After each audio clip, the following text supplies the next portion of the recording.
मम्मा, आपको कुछ नहीं होगा। आप पहले भी तो कई बार बीमार हो जाती हैं और फिर आप ही तो कहा करती हैं कि दुख और सुख सब भगवान की तरफ से होते हैं।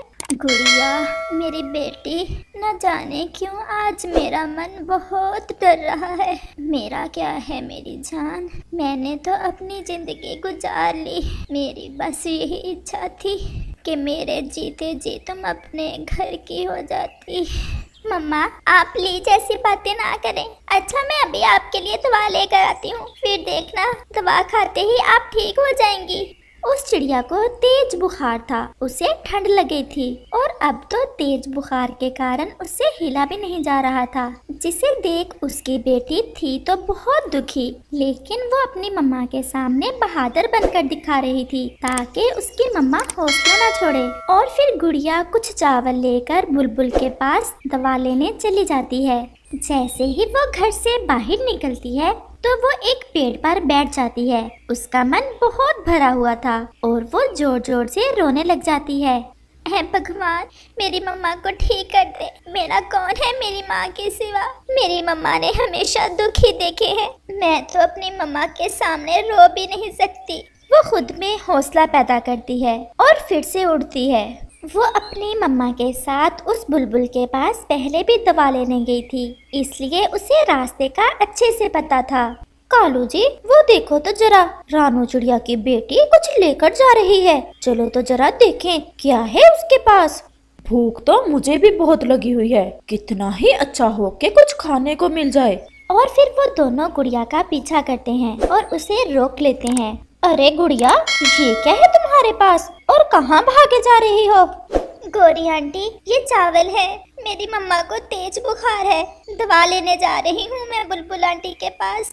गुड़िया, तुम क्यों रो रही हो? चुप कर जाओ, हम है ना अभी। अच्छा, तुम ऐसा करो, दो ये चावल, तुम्हारी मम्मा के लिए दवा हम लेकर आते हैं और तुम अपनी मम्मा के पास जाओ। ऐसे बुखार में उसे अकेले छोड़ना ठीक नहीं। ये तो आपका एहसान होगा मुझ पर। मैं भी मम्मा को ऐसे छोड़कर आना नहीं चाहती थी, लेकिन दवा लाने के लिए कोई दूसरा था भी तो नहीं। जाओ जाओ, जल्दी जाओ, तुम्हारी मम्मा अकेली है। आजकल का बुखार बहुत जालिम होता है। अभी कल ही बुलबुल की बहन मर गई है बुखार से।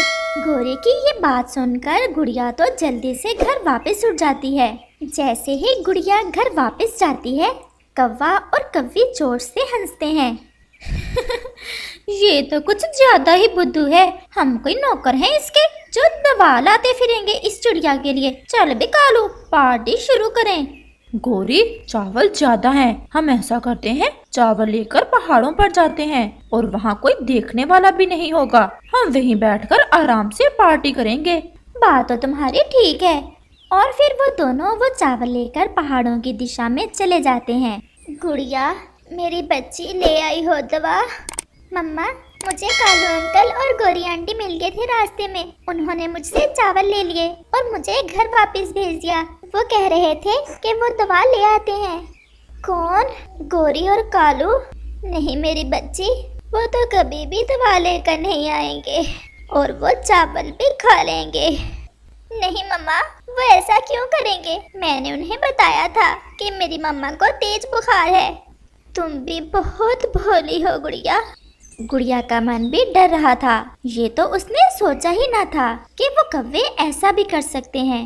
वाह चिड़िया वाह, कितने मजे के चावल थे। कालू, आज तो मैंने कितने दिनों बाद चावल खाए हैं। गौरी, चावल तो खा लिए हैं, अगर वो चिड़िया बुखार से मर गई तो फिर? अब याद आया तुम्हें? खाते समय तो इस तरफ ध्यान नहीं गया। अब मुझसे ऐसे पूछ रहे हो जैसे मैंने अकेली ने खाए हैं चावल। अब छोड़ो, मरती है तो मरे, अपना पेट तो भरा। और फिर शाम हो जाती है। काफी समय इंतजार के बाद गुड़िया ये जान गई थी कि उसकी मम्मा सच ही कह रही थी कि वो कौवे तो उसे उल्लू बनाकर चावल ले गए। लेकिन अब तो गुड़िया के पास घर में और कुछ भी न था जिसे वो देकर अपनी मम्मा के लिए दवा ले आती। मम्मा, वो कौवे तो बहुत जालिम हैं, उन्हें जरा ध्यान आई। मैंने उन्हें बताया भी था कि मेरी मम्मा को तेज बुखार है। गुड़िया बेटी, तुम कबूतर के पास जाओ और उसे जाकर सारी बात बताओ। वो जरूर तुम्हारी मदद करेगा। मेरी सांस उखड़ रही है। मम्मा मैं अभी जाती हूँ, बस आप हौसला रखें और मैं अभी दवा का कुछ ना कुछ करती हूँ। और फिर गुड़िया वहाँ से कबूतर की तरफ चली जाती है। तुम अभी छोटी हो, तुम्हें अच्छे से नहीं पता कि ये गोरी और कालू कितने बड़े शैतान हैं। हमारी तो जिंदगी गुजरी है उनके साथ, हम तो उन्हें अच्छे से जानते हैं। लेकिन अंकल मम्मा को बुखार बहुत तेज है, अगर मम्मा को दवा ना दी तो कुछ भी हो सकता है। गुड़िया, दवा के बदले देने को तो मेरे पास भी कुछ नहीं है, लेकिन हम जाते हैं बुलबुल के पास। वो भी तुम्हारी मम्मा की तरह दयालु है, वो हमें दवा जरूर देगी। अंकल जल्दी करें। और फिर कबूतर और गुड़िया बुलबुल की तरफ बुखार दूर करने वाले फूलों का रस लेने चले जाते हैं। बुलबुल बहन, हमें पता है कि आप बहुत मेहनत से दवा तैयार करती हो। एक दवा बनाने के लिए न जाने आपको कितने फूलों का रस निकालना पड़ता है। ऐसा ही है कबूतर भैया, सारा दिन इसी काम में गुजर जाता है। बुलबुल बहन, गुड़िया अपनी मम्मा के लिए दवा लेने आ रही थी। इसके पास चावल थे, लेकिन वो काले कौवे मिल गए इसे रास्ते में और उन्होंने इस मासूम से वो चावल हथिया लिए। बुलबुल आंटी, आप मेरी मम्मा के लिए दवा दे दे, मैं कीमत आपको बाद में चुका दूंगी। प्लीज मेरी मम्मा को बचा ले। गुड़िया ऐसे रो रही थी। गुड़िया चुप कर जाओ, मुझे उन कौवों का अच्छे से पता है। मैं भी देख रही हूँ कि कब वो बीमार हो और कब मेरे पास आए, फिर देखूंगी मैं उन्हें। आप ये दवा ले जाएं और अपनी मम्मा को दें, कीमत भी रहने देना। तुम्हारी मम्मा मेरी भी अच्छी दोस्त है। ये सुनकर गुड़िया बहुत खुश हो जाती है। बुलबुल बहन, आपका बहुत बहुत धन्यवाद। और फिर कबूतर और गुड़िया वो दवा लेकर वापस हो लेते हैं। घर पहुंचकर गुड़िया 2 कतरे उस दवा के अपनी मम्मा के मुंह में डालती है। कबूतर भी गुड़िया के साथ ही आ जाता है। रानो, तुम तो बहुत बहादुर हो, फिर कैसे हिम्मत हारे बैठी हो? थोड़ा हौसला करो, सब ठीक हो जाएगा। अभी तो हमने अपनी गुड़िया की शादी भी करना है। बस गुड़िया का सोचकर ही तो मैं ज्यादा डर जाती हूँ। देखा नहीं आज कैसे चालाक कौवों ने मेरी मासूम बेटी से चावल हथिया लिए। रानो, ये तो अभी छोटी है, तुम भूल गई वो बात जब हम सब ने मिलकर खिचड़ी बनाई थी और फिर कालू वो सारी की सारी ही खा गया था। कबूतर की ये बात सुनकर रानो चिड़िया हंसने लग जाती है। ये देखकर तो गुड़िया की जान में जान आ जाती है। मेरी मम्मा, मेरी सुंदर मम्मा, मम्मा आप ऐसे ही हंसते रहा करें। पता है मम्मा, मैं भी बहुत डर गई थी, लेकिन मैं आपके सामने रो नहीं रही थी। अब मैं चलता हूँ, रात होने ही वाली है। अंकल प्लीज आज आप हमारे घर में ही रह ले। कबूतर भैया, गुड़िया ठीक ही कह रही है, आज आप इधर ही रुक जाएं। मैं भी अब बेहतर महसूस कर रही हूँ। अच्छा ठीक है, आज मैं अपनी गुड़िया के पास ही सो जाता हूँ। और फिर रात हो जाती है। गुड़िया, मैं तुम्हें तुम्हारे मम्मा के बचपन की कहानी सुनाऊं? सुनाए सुनाए अंकल, बहुत मजा आएगा। अब कबूतर भैया आप वही आम वाली बात सुनाओगे? हाँ, मैं वही बात गुड़िया को सुनाने जा रहा था। अंकल क्या है वो आम वाली बात? गुड़िया, तुम्हारी मम्मा बहुत छोटी थी। मैं और तुम्हारी मम्मा भोजन के लिए पहली बार निकले थे कि रास्ते में आम का पेड़ आ गया। मुझे तो पता था कि आम कैसे खाते हैं, लेकिन तुम्हारी मम्मा ने आमों की गुठलियाँ खा ली और गुदा फेंक दिया। ये सुनकर तो गुड़िया की हंसी ही नहीं रुक रही थी। वो सब बहुत खुश थे। मेरी मम्मा अब ठीक है ना आप? हाँ मेरी जान, मैं अब ठीक हूँ। वो ऐसे बातें कर ही रहे थे कि उन्हें कोई आवाज सुनाई देती है।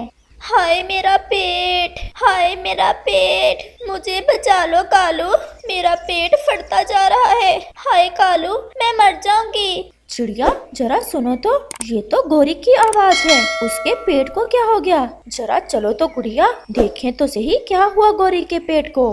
रहने दे कबूतर भैया, रात हो गई है, छोड़े, दफा करें गोरी को। आज तो हम जरूर देखेंगे कि हुआ क्या है गोरी को, क्यों इतना चला रही है। चल भी गुड़िया। और फिर कबूतर और गुड़िया गोरी के घर की तरफ जाते हैं। वहाँ तो सब पक्षी इकट्ठे थे। मैं मर गई, मेरा पेट गया, मेरा पेट, हाय मेरे पेट में बहुत दर्द है। कालू, तुम्हारा पेट तो ठीक है ना? देख लिया तुमने मजलूम से छीनकर चावल खाने की सजा। वो चावल अब गोरी के पेट से गुड़िया का बदला ले रहे हैं। लेकिन कालू तो खामोश था, क्योंकि पेट में दर्द तो कालू के भी था, परंतु वो चीख नहीं रहा था। हाय मैं मर गई, अगर मुझे पता होता तो सारे चावल ना खाती, आधे खा लेती। मैं मर गई, हाय मैं मर गई। इस कहानी से हमें सीख मिलती है, दुख में दूसरों की मदद करो। जैसे कबूतर ने गुड़िया का दुख बांट लिया, क्योंकि दुख बांट लेने से कम हो जाते हैं। और अगर गोरी और कालू की तरह मजलूम पर जुल्म करोगे तो फिर पेट में दर्द तो होता ही है। वो